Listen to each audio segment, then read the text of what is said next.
ओम शांति। भगवद गीता श्लोक क्लास में आज का श्लोक है अध्याय 6 का 40वां श्लोक, अध्याय 6 श्लोक नंबर 40। श्लोक है श्री भगवान उवाच पार्थ नैवेह नामुत्र विनाशस्तस्य विद्यते न हि कल्याणकृत् कश्चित् दुर्गतिं तात गच्छति। श्लोक दोबारा। पार्थ नैवेह नामुत्र विनाशस्तस्य विद्यते न हि कल्याणकृत् कश्चित् दुर्गतिं तात गच्छति। श्लोक का संधि विच्छेद है पार्थ न एव इह न अमुत्र विनाशः तस्य विद्यते न हि कल्याणकृत् कश्चित् दुर्गतिं तात गच्छति।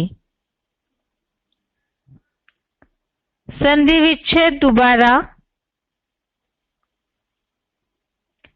पार्थ न एव इह न अमुत्र विनाशः तस्य विद्यते न हि कल्याणकृत् कश्चित् दुर्गतिं तात गच्छति।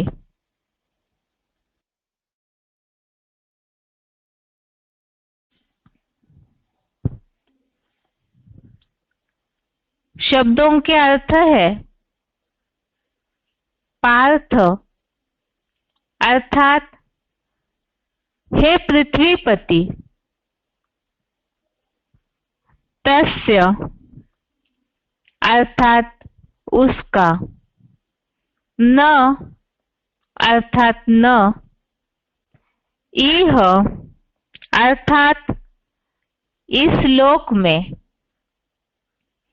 अमुत्र अर्थात परलोक में, एव अर्थात भी, विनाशः अर्थात विनाश, न अर्थात नहीं, विद्यते अर्थात होता, ही अर्थात क्योंकि, तात अर्थात हे तात,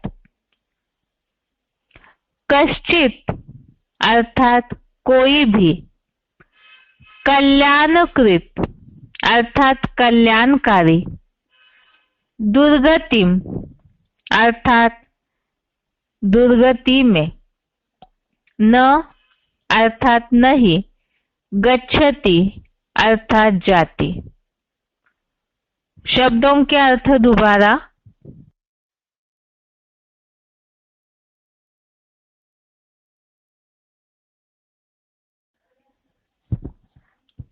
पार्थ अर्थात हे पृथ्वीपति, तस्य अर्थात उसका, न अर्थात न, इह अर्थात इस लोक में, अमुत्र अर्थात परलोक में, एव अर्थात भी, विनाशः अर्थात विनाश, न अर्थात नहीं, विद्यते अर्थात होता। ही अर्थात क्योंकि, तात अर्थात हे तात, कश्चित अर्थात कोई भी, कल्याणकृत अर्थात कल्याणकारी, दुर्गतिम अर्थात दुर्गति में, न अर्थात नहीं, गच्छति अर्थात जाति।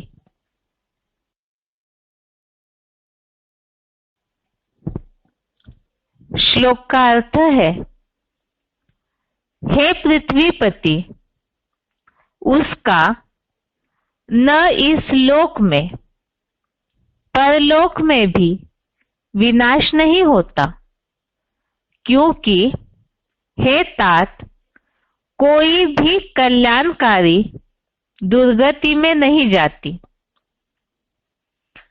यह श्लोकों में बात चल रही है योग भ्रष्ट पुरुष की गति का विषय,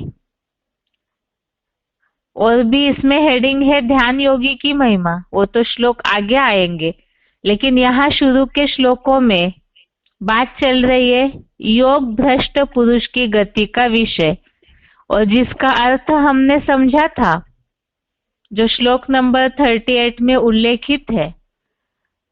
योग भ्रष्ट अर्थात जो परम ब्रह्म के मार्ग को भूला हुआ है, स्थिति भ्रष्ट अर्थात जिनकी अवस्था खराब हो जाती है, ज्ञान में चलते चलते अवस्था खराब होने के कारण अभ्यास और वैराग्य दोनों को छोड़ दिया, अर्थात पुरुषार्थ करना छोड़ दिया।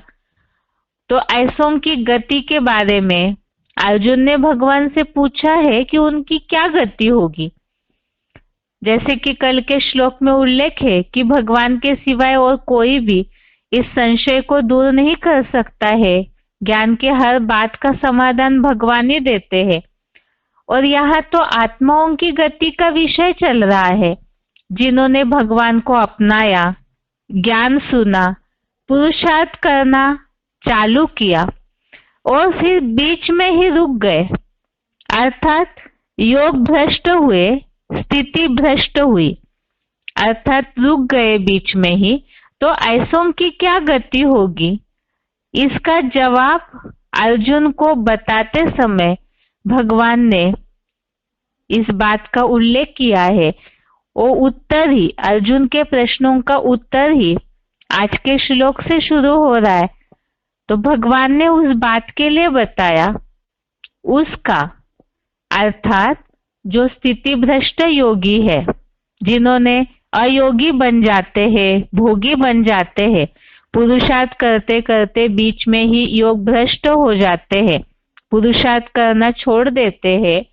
तो ऐसों का, उसका न इस लोक में परलोक में भी विनाश नहीं होता, और कोई भी कल्याणकारी दुर्गति में नहीं जाती।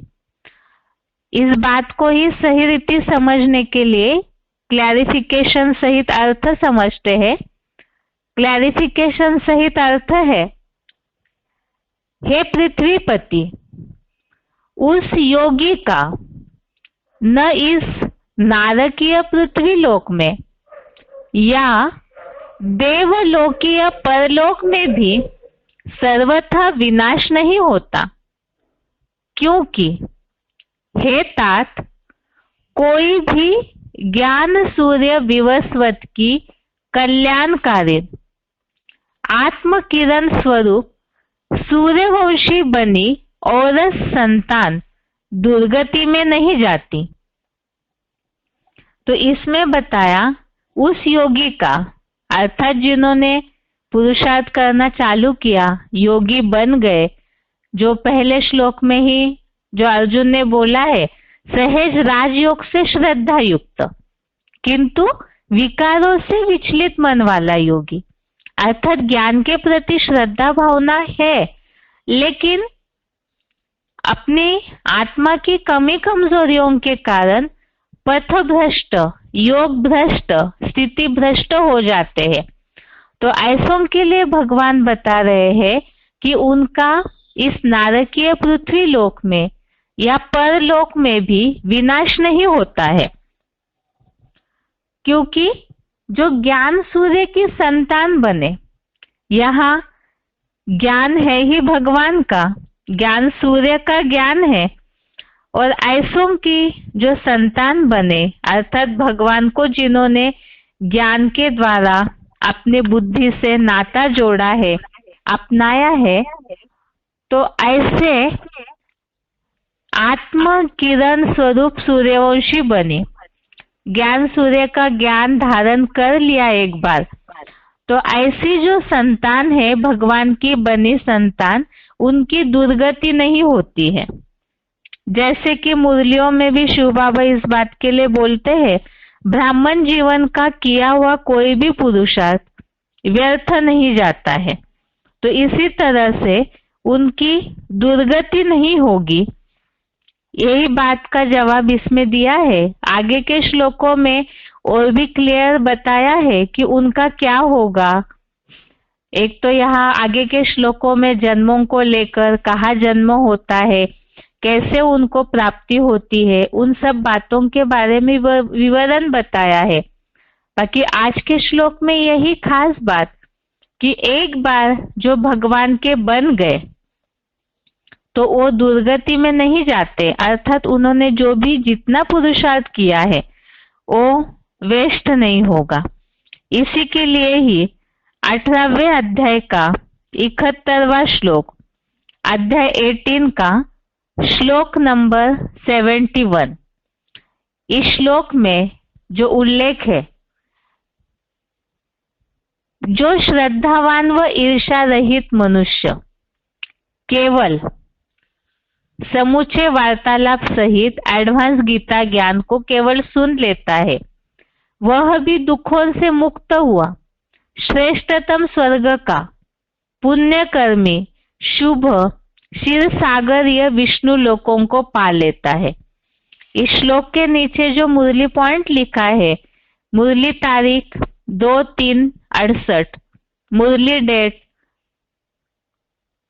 2 मार्च 1968, इसमें बताया है मेरे मुख से अर्थात पंचम ऊर्ध्वमुखी ब्रह्मा मुख से, जो अव्वल नंबर ब्रह्मा है उनके मुख से 2 अक्षर भी सुना तो वह भी स्वर्ग में जरूर आवेंगे। तो यहाँ जिन्होंने केवल 2 अक्षर भी सन्मुख सुन लिए तो स्वर्ग में जरूर आवेंगे, तो फिर जिन्होंने पुरुषार्थ किया है कुछ समय तक, जितना भी, जैसे कि मुरलियों में कई बार इस बात का उल्लेख आता है, ज्ञान सुनने के बाद अपने अपनी आत्मा की क्षमता अनुसार जिन्होंने जितने समय पवित्रता की धारणा का पुरुषार्थ किया है, तो उस आधार से उनको उसकी प्राप्ति जरूर होगी। जैसे यहाँ जो उल्लेख है मुरली का, मेरे मुख से 2 अक्षर भी सुना तो स्वर्ग में जरूर आवेंगे, तो केवल ऐसे कुछ क्षण मात्र के लिए भी जिन्होंने ज्ञान को सुन लिया, ज्ञान सूर्य के उस एक किरण को भी ले लिया, तो भी स्वर्ग में आते हैं। तो जिन्होंने अपने अपनी क्षमता अनुसार जितना पुरुषार्थ किया है, भले बाद में रुक गए, पुरुषार्थ से हट गए, तो भी जितना जो किया है उसकी प्राप्ति उनको जरूर होगी। और भी इस श्लोक को समझने के लिए आगे रेफरेंस श्लोक है, अध्याय 9 का 31, 32, 33 नंबर श्लोक, अध्याय 9 का श्लोक नंबर 31। जैसे कि यहाँ श्लोक नंबर 30 9वें अध्याय का ही, अध्याय 9 का ही श्लोक नंबर 30 में एक संदर्भ चल रहा है, उसी से जुड़ा हुआ श्लोक नंबर 31 है। 30वें श्लोक में ये बात बताई है कि अजामिल जैसा कैसा भी दुराचारी हो, अर्थात कैसा भी पापी हो, तो भी अव्यभिचारी भाव से श्रद्धा पूर्वक मुझे याद करता है, तो वो भी सत्पुरुष मानने योग्य है, क्योंकि उसने समुचित निश्चयवान है। तो ऐसे जो पापी है वो अव्यभिचारी भाव से अगर याद करते हैं तो भी वो सत्पुरुष मानने योग्य है। और श्लोक नंबर 31 में जो उल्लेख आया कि ऐसे जो दृढ़ निश्चयी धर्मात्मा बन जाता है तो वो शाश्वत शांति को पा लेता है। अर्थात कैसा भी पापी अगर याद कर लेता है अव्यभिचारी भाव से तो शांति पाता है, धर्मात्मा बन जाता है। और आगे यहाँ जो बात बताई, निश्चय ही जानो वह मेरा भक्त, नारकीय द्वापर कलयुग में भी धर्म भ्रष्ट अर्थात नष्ट नहीं होता है। जो आज के श्लोक में उल्लेख आया है कि जो एक बार ज्ञान सूर्य की संतान बन गई तो वो संतान कभी दुर्गति में नहीं जाती है। अर्थात यहाँ 9वें अध्याय के 31वें श्लोक में उल्लेख है कि वो भक्त है, वो भी नष्ट नहीं होता। तो जो संतान बनते हैं तो उनको तो प्राप्ति तो होनी ही होनी है। ऐसे ही 9वें अध्याय का 32 श्लोक नंबर 32 में उल्लेख है, जो भी पूर्व जन्म कृतानुसार स्त्री, वैश्य, शूद्र ऐसी जो पाप योनियां है वो मेरा आश्रय लेकर परम गति को पाते हैं। तो यहाँ जो उल्लेख किया हुआ है कि भगवान का आश्रय लेने वाले, चाहे कैसे भी पापी हो, लेकिन भगवान का आश्रय लेने वाले विष्णु रूप वैकुंठ की परम गति को पाते हैं। आज के श्लोक में जो बात का उल्लेख आया है कि जो सूर्यवंशी बनी औरत संतान है वो दुर्गति में नहीं जाती है। इसी तरह से 9वें अध्याय का 33वां श्लोक, अध्याय 9 का श्लोक नंबर 33, इसमें जो उल्लेख है ब्राह्मण देवों का, पुण्यशील सूर्यवंशी ब्राह्मण देवों का तथा भक्त राजर्षियों का क्या कहना, इस क्षणभंगुर और दुखी नारकीय राक्षसी हिंसक लोक को पाकर मुझ शिव बाबा को याद कर। तो यहाँ जो ऊपर के 2 श्लोकों में उल्लेख है, कैसा भी पापी हो धर्मात्मा बन जाता है और कैसे भी पाप योनियों वाले हो वो भी मेरा आश्रय लेकर परम गति को पाते हैं। तो पापी भी धर्मात्मा बनकर प्राप्ति कर लेते हैं। तो जो ब्राह्मण बने हैं, राजर्षि बन गए हैं, तो ऐसों का क्या कहना, अर्थात उनको तो प्राप्ति होनी ही होनी है। तो ज्ञान मिलने के बाद जिन्होंने जितने समय पवित्रता का पुरुषार्थ किया, जितने समय ज्ञान योग का पुरुषार्थ किया है, तो पुरुषार्थ व्यर्थ नहीं जाएगा। उस पुरुषार्थ के अनुसार उनको प्राप्ति होती है। अर्थात ये ऐसी संतान जो ज्ञान सूर्य की संतान एक बार बन गए तो दुर्गति में नहीं जाती है। अर्थात जो भगवान के बन गए तो उनको उनके कर्मों के अनुसार प्राप्ति जरूर होगी। इस श्लोक का अर्थ है। इसे समझने के लिए आगे VCDs में कुछ उल्लेख आए हुए सुनेंगे, लेकिन उसके पहले उच्चारण। श्री भगवान उवाच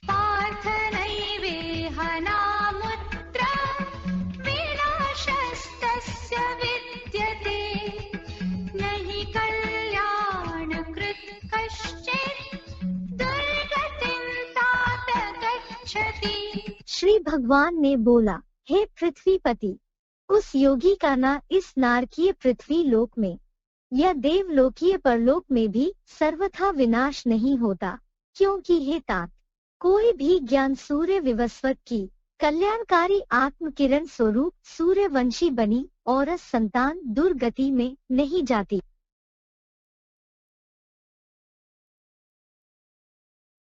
श्री भगवान उवाच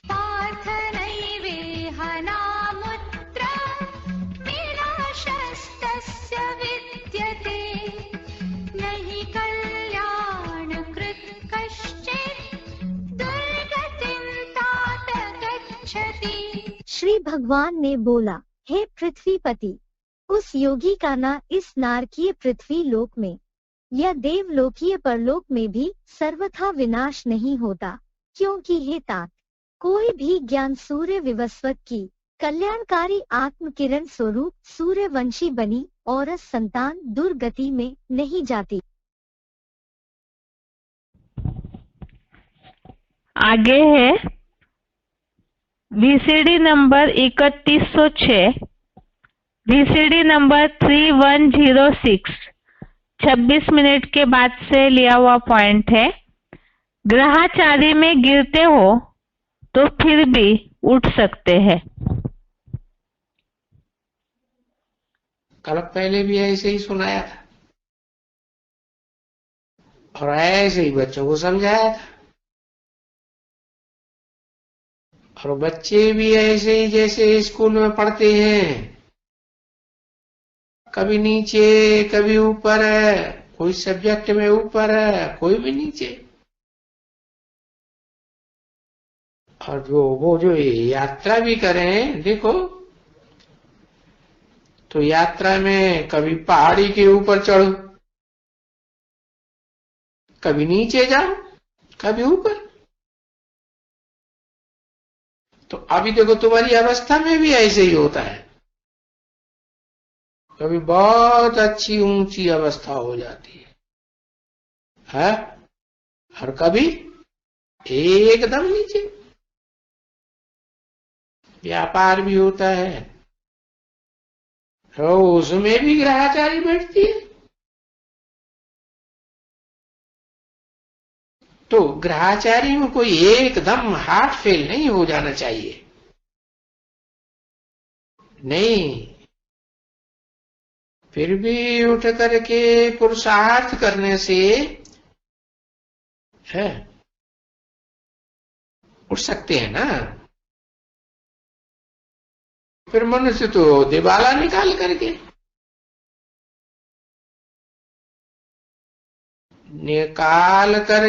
दिवाला फिर भी धंधादौरी करके फिर धनवान बन जाते हैं। ऐसे तो नहीं है कि दिवाला मार दिया तो धनवान नहीं बन सकते हैं।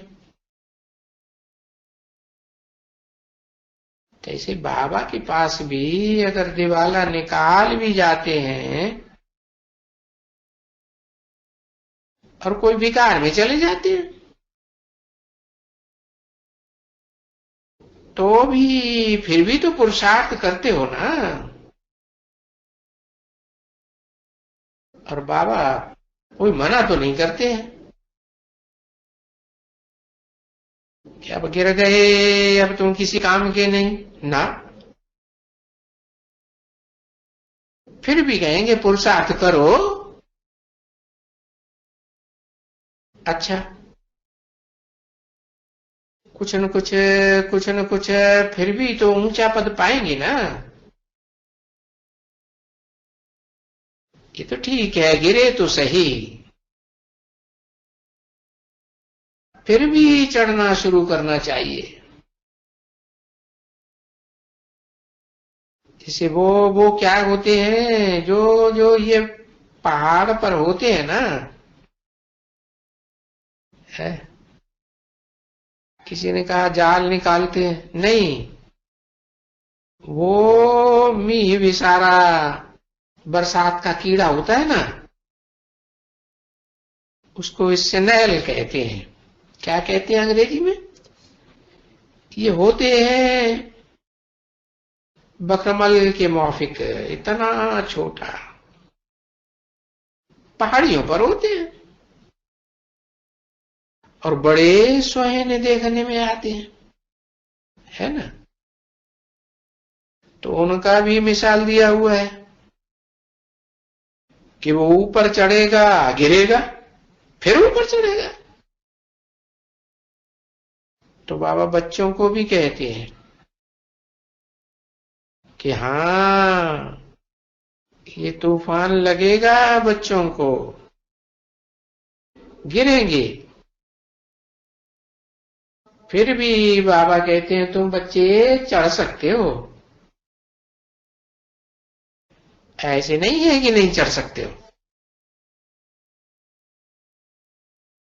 हम तुमको ऐसे बहुत दिखलावे हैं, समझा ना। जो गिरते हैं फिर भी बेचारा आकर के कोशिश करते हैं, तो उनको बाबा मना थोड़े ही करेंगे। नहीं, गिरे हुए बहुत ही यहां भी आते हैं, जो फिर उनको समझाने से उनको फिर आ जाते हैं। बोलता है बस चलो हम लिख करके दे देते हैं कि आज से फिर हम कभी भी नहीं ऐसे करेंगे, और फिर हिम्मत उल्लास में आकर के पुरुषार्थ करने लग पड़ते हैं। समझा ना। क्योंकि ये तो बाप जानते हैं ना अच्छी तरह से कि ऐसे भी आएंगे जो भले यहां भी रहे हुए और चले गए, फिर भी अगर आएंगे और पुरुषार्थ करेंगे तो बाबा मना करेंगे क्या? कहेंगे भले पढ़ो पुरुषार्थ करो, फिर भी पवित्र तो रहेंगे ना। फिर भी तो मददगार तो ऐसे जैसे बन जाएंगे ना कुछ न कुछ ड्रामा की प्लान अनुसार। तो बाबा किसी को मना नहीं करेंगे।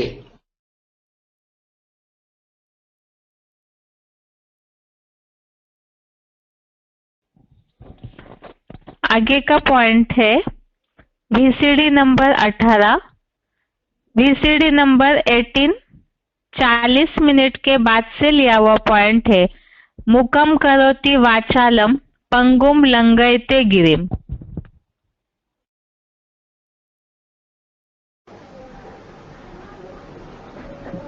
याद की वो स्थिति है,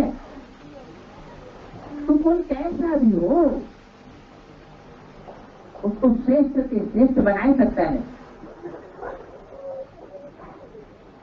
याद का अभ्यास तो कभी इंफिनिटी कॉम्प्लेक्स नहीं लाना है। माना मैं तो कमजोर हूँ ऐसा निगेटिव संकल्प नहीं लाना है। क्या लाना है? भले मैं कमजोर बन गई हूँ या बन गया हूँ, लेकिन मैं औलाद किसकी बना हूँ? सत्यमान बाप की औलाद में आत्मा हूँ। बाप का परिचय मुझे इस संगम युग में मिला है। बाप की याद से, बाप के सहयोग से इस संगम युग को मैं सार्थक कर सकता हूँ, कर सकती हूँ। क्यों?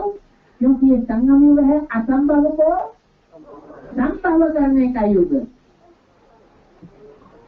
इस संगम युग में ही मूकम करोति वाचालम पंगुम लंघयते गिरम, ये जो श्लोक बनाई दिए हैं शास्त्रों में, लेकिन वो प्रैक्टिकल में साबित नहीं हुए।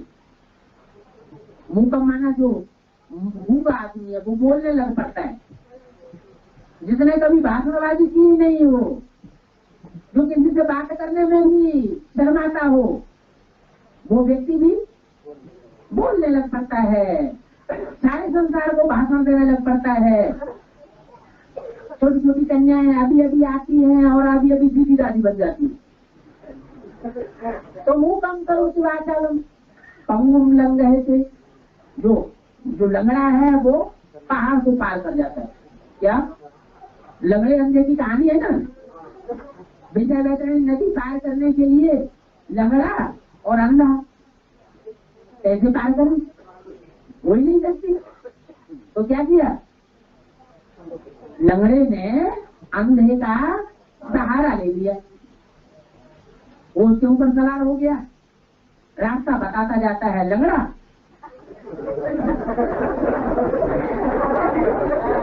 जो प्योरिटी का लंगड़ा है वो रास्ता बताता जाता है, और अंधे को तो आंख नहीं है, ज्ञान ही नहीं है, जो देख सके ज्ञान की आंख है नहीं। तो वो चलता जाता है। इस तरह विजय वैतरणी नदी पार हो गई। तो ये जो बात बताई गई है शास्त्रों में कि जो असंभव कार्य है वो भी संभव हो सकता है कि नहीं हो सकता। अभी संभव युग में ही असंभव कार्य संभव होती, नहीं तो वो सर्वशक्तिवान नहीं कहा जाएगा। सर्वशक्तिवान का अर्थ जो भगत लोग ये लगाए देते हैं कि मक्खी मर गई और उसको अगर जिंदा करके दिखाए तो हम भगवान माने। अरे ये मतलब नहीं है कि जो मुर्दा आदमी है उसको जिंदा करके दिखाए तो भगवान हो गया। भगवान कभी प्रकृति के नियमों को तोड़ता नहीं है। तो असंभव जो कार्य है संभव होने योग्य है, उन असंभव कार्यों को संभव करने का ये युग है। एक नेगेटिव कंप्लेक्स आने की बात ही नहीं, नेगेटिव संकल्प करने की बात ही नहीं। अभी बात हमारा सहयोगी बनाए। हमारा परिवार बड़े से बड़ा परिवार है, ऊंचे से ऊंचा हमारा धर्म है, ऊंचे से ऊंचा हमको गुरु मिला हुआ है और गुरु सब झूठे साबित होते हैं। वो सदगुरु निराकार एक कहा जाता है। वो सच्चा सदगुरु सच्चा बादशाह हमको मिला हुआ है, हम उसके बच्चे बने। तो किसी बादशाह का कैसा भी बच्चा क्यों न हो, मान लो किसी बादशाह को, सम्राट को लूला लंगड़ा अंधा कोढ़ी बच्चा पैदा हो जाए तो दुनिया वालों के मुकाबले उसे सुख मिलेगा या सुख मिलेगा? तो उसे सुख मिलेगा क्योंकि पैदाइश किसकी हुई है? सम्राट के लिए। अभी के 2 पॉइंट में जैसे बात आई, पहले पॉइंट में बात आई ग्रहाचारी की, जिसे ही श्लोक में उल्लेख है स्थिति भ्रष्ट होना या योग भ्रष्ट होना। तो ऐसे माया की ग्रहाचारी लगने पर भी बताया जो गिरे हुए हैं वो फिर से उठ करके पुरुषार्थ कर सकते हैं।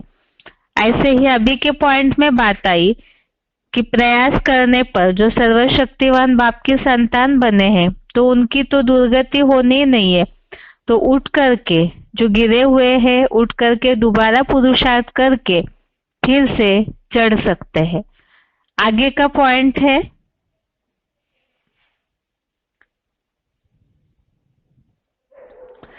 VCD number 1367, VCD number 1367 33 minute के बाद से लिया हुआ पॉइंट है। एक बार भी सन्मुख सुना तो स्वर्ग में जरूर आवेंगे।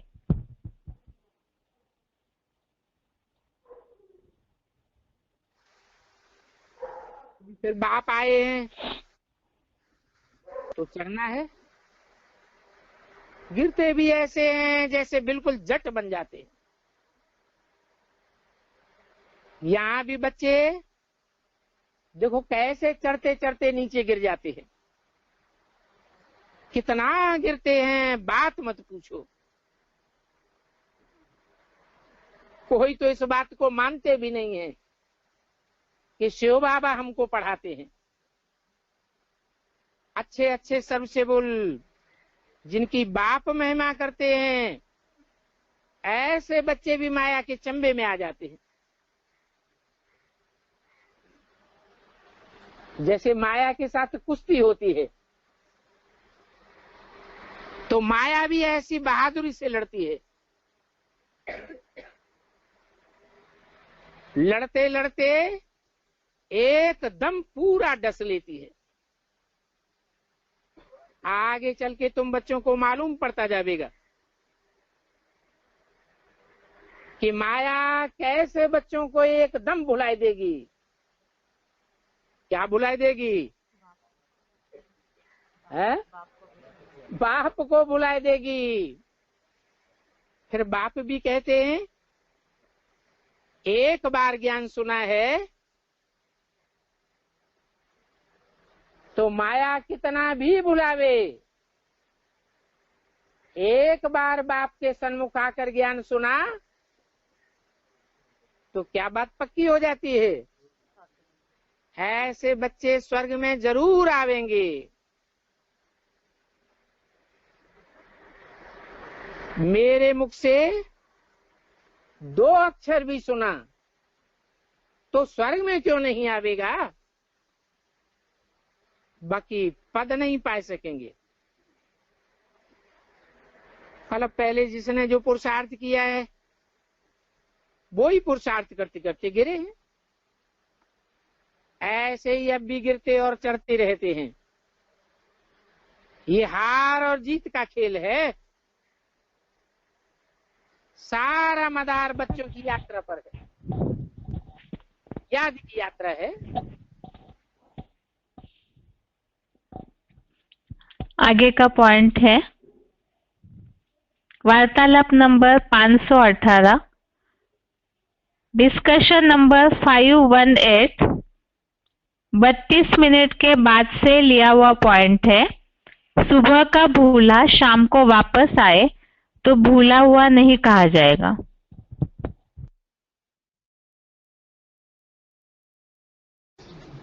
क्या हुए? मरा हुआ मुर्दा हुआ ना, अनिश्चय बुद्धि बना मुर्दा। तो बहुत घाटे की बात हो गई। इस घाटे को तुरंत खत्म कर देना चाहिए।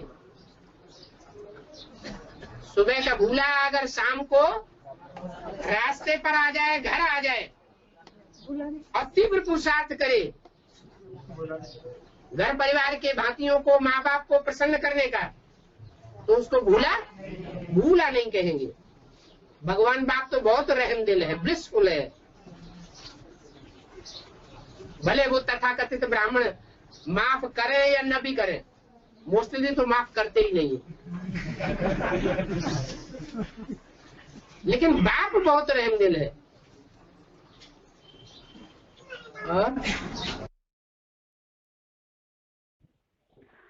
अभी के पॉइंट्स में जैसे बात आई माया की ग्रहचारी के कारण या तो माया के कारण गिर जाते हैं, तो भी बताया दोबारा पुरुषार्थ कर सकते हैं। जो अभी के पॉइंट में बात आई कि अनिश्चय बुद्धि हुए, मुर्दा हो गए, तो माया के प्रभाव में आकर, विकारों में जाकर भी बुद्धि से ज्ञान उड़ जाता है, तो ये अनिश्चय के चक्र में आ जाते हैं। लेकिन वापिस आकर के अगर फिर से उठकर पुरुषार्थ करते हैं तो जैसे बताया कि बाप तो रहमदिल है, दोबारा पुरुषार्थ करने का चांस देते हैं। बाकी ये बताया कि दुर्गति में नहीं जाते हैं। जितना जिन्होंने जैसा पुरुषार्थ किया है उसकी प्राप्ति उनको जरूर होगी। जो बताया बाप से एक बार सुन लिया तो स्वर्ग में जरूर आएंगे।